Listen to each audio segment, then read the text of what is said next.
Well, thank you, Mr. Newhouse, for your leadership on this and providing this time for us here this evening to be able to talk about this issue in a very real and constructive way. And, you know, the ESA passed in 1973, I think with a pretty strong bipartisan effort signed by President Nixon, very well intentioned at the time, as were some of the other protection measures that were put in place. And as we saw the other day here with the changing of the WOTUS rules, the Waters of the United States, over time, regulations can get out of control. They can be used for politics. They can be used for controlling people and for NIMBYism, for no growth and all that. And I think that's really where these have expanded into. And so our job is to provide oversight. Our job is to provide course corrections, make sure the ship is on the course that was intended 40 plus years ago. And so the package of reforms that are being talked about by my colleagues and the bills that are being offered aren't here to gut the Endangered Species Act or to eliminate species. It's to bring back that course control, course correction that we're looking for. So though it was signed 40 years ago, it is our job to constantly monitor and make sure it's working. We've talked about earlier, 3% of species have been listed that were listed have recovered. Now 3% doesn't give you a very good batting average, I think, in any league, so that would be considered a failure.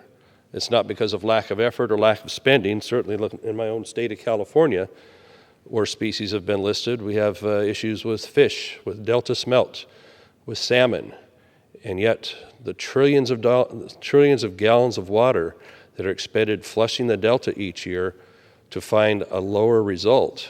Only 2 smelt have been caught in their check traps in the last 5 quarters, I think. That doesn't show success, but it shows a lot of damage to the people that need that water for other purposes as well. So let's find and focus on things that are going to be helpful to the species to be recovered and doesn't have to damage people and their livelihoods along the way. Reform is necessary to refocus the efforts of the federal government to help them recover more timely. One of them, long time listed in Northern California, the Valley elderberry longhorn beetle, was listed for approximately 40 years. And yet in 2012, the Fish and Wildlife Service was saying, okay, we think it's time to pull that from the list. Let's do the work involved to remove it from the list, because they'd seen some success in that time period. The beetle now has had the listing of the beetle, and an important part that we don't talk about enough is what's known as critical habitat. Critical habitat is any host plant or other vehicle for a possible endangered species that might take residence there. So the bush itself, the elderberry bush, any one of those basically cannot be touched because it might be potential habitat for a traveling elderberry beetle, although maybe none have ever been tracked in that particular area. Yet, every single bush, it's a battle, it's a fight. Now, why are we fighting over the bushes? It's because many of these grow in floodplain areas, on levees, that need to be maintained, rebuilt, upgraded. We have a lot of potential flood in Northern California. Indeed, it wasn't so much potential as several times we've had bad floods result. And I would mention in the Yuba City, Marysville area, 2 very big floods in 1986 and 1997 that happened from crumbling levees. Well, why don't they maintain the levees? Because they can't. It's getting the permits, getting through the process, and then being able to afford it by the time you've done that with all the requirements that are put on to maintain this habitat, to maintain these elderberry bushes in this case, makes it cost prohibitive for these local levee districts to be able to do their job. So what happens? Nothing happens. And so in '86, giant flood, hundreds of thousands of homes in '86. And 1997 happened again. If the lesson wasn't learned 11 years later, in 1997, it happened again in the Yuba City, Marysville area. And at this point, 3 lives were lost in addition to all that other damage. 3 lives lost needlessly because we couldn't learn the lessons and get the permits done to get the levee work done. Why does that have to be? Because of roadblocks, because of endless lawsuits and slow-moving bureaucracies that won't issue the permits and help with the funding that needs to get done, especially for what they have wrought on the costs. So finally, after all that was litigated, the government had to pay approximately $400 million in damages for the losses of life and property in these floods. Pretty disgusting.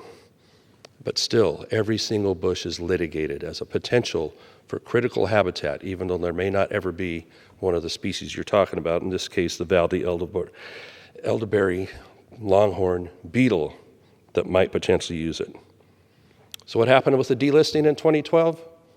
Well, they finally gave up because of litigation and about how they do the sampling of the beetle, how they do the sampling of the habitat of the beetle. They said, well, we can't tell if it's the Valley elderberry longhorn beetle or the California elderberry longhorn beetle that might be making these boreholes in the plants and in the ground there. So they just give up, say, we're not going to delist it anymore. Similar to the situation as my colleagues are talking about with the wolf, with the gray wolf. You can find plenty of gray wolf all over the upper Midwest and those other states, yet the standard seems to be in the Endangered Species Act, you have to find 2 or 4 mating pairs in every single county, otherwise it's still listed as endangered in California or where else. The rules have gone too far. So we need caps on the attorney's fees that make it not such an incentive for environmental groups to use this as a way to get paid, as well as a way to stop progress, stop things that people need. So I hope this package of bills at least can be a light and example of a direction where we're trying to take back to reasonableness in how the Endangered Species Act is interpreted and used, not abused, not used as a weapon, weaponized against what we need for flood control to save people's lives, water storage. If we're going to play the climate change game, then we need to be able to have more of these tools available to us to store water, right? So this would certainly help if we had more input from our local stakeholders on this who actually know how to get a project done. Finally, the Marysville-Yuba City area that I was talking about, using local districts and local after a lot of roadblocks were overcome. So finally, the last bit, which is up to the Army Corps of Engineers, is going to be completed in that area of rebuilding the levees and putting the slurry wall in that's going to make them much less likely to erosion and blowing out. In 2020, the last piece is going to be done if Army Corps stays on schedule, their own unique schedule, this many years after those 2 floods. So I commend the great work that's been done up to this point, but how many needless years of risk in these flood zones have to happen because we can't get out of our own way because of a permit or because somebody's interpretation of a critical habitat for a creature that doesn't even show up to these critical habitat areas? You know, I'm tired of fighting the fight against people that don't seem to care how it affects the people that they govern. And so this is, I hope, a true effort that everybody can see to reform this act into something that actually works for people, works for the species, and gets a little better batting average than 3% recovery rate, which is pathetic, especially for the trillions of gallons of waters we lose to the Delta each year, the risk we have for people in flood zones, the high cost, the loss of potential, and the anguish all that brings. So I'm glad we had this time to be able to share this with the public that's watching and our colleagues that are hopefully listening, that we can reform the act and still have it pursue the goals, making the endangered species that we talk about and care about come off those lists because they're thriving once again. We have seen some successful examples. The bald eagles, which I can see outside my window at my home and my rice fields there. That's pretty tremendous. But we got to get our batting average up, especially when you look at what it's costing society in lost potential and unfortunately sometimes in lost lives. So, Mr. Newhouse, I appreciate the time and I appreciate